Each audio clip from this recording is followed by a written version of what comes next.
Bonjour, on va voir aujourd'hui comment créer un fichier TFW à partir d'une image TIFF géoréférencée.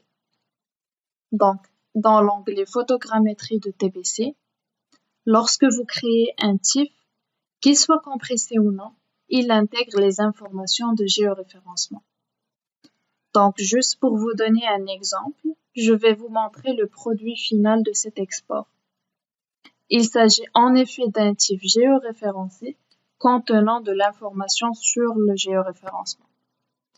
Il y a des logiciels et des applications qui nécessiteront un fichier de géoréférencement supplémentaire en dehors du fichier TIFF, comme Trimble Access qui nécessite un fichier TFW. Donc, si j'essaie par exemple d'importer ce même fichier, comme il l'est maintenant, j'aurai un message d'erreur. Alors, la question qui se pose, comment obtenir le fichier TFW? Donc, si on revient à TBC, dans l'onglet CAD, on va cliquer sur Capture, puis sur la petite icône. Donc, je vais reprendre.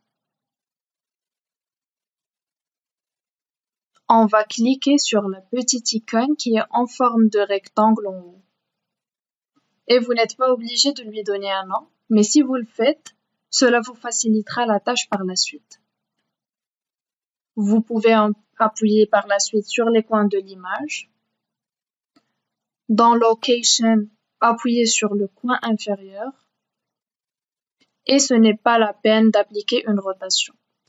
Donc maintenant qu'on a créé notre plotbox, on clique sur Close.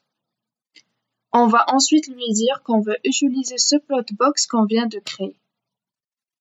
Concernant la résolution, le maximum que vous pouvez avoir est 300 dpi.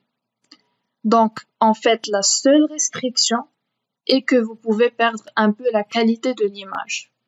Il y a en effet d'autres méthodes, mais ce que je vous montre maintenant est celle offerte par TBC. Donc, après avoir choisi la résolution, on clique sur Apply. On a ici le GCP001 et si on clique sur les trois petits points, on peut voir ce fichier-là. Puisque je le visualise à partir d'ici, je ne peux pas voir tous les détails. Donc, je vais juste copier et coller ce même lien ici.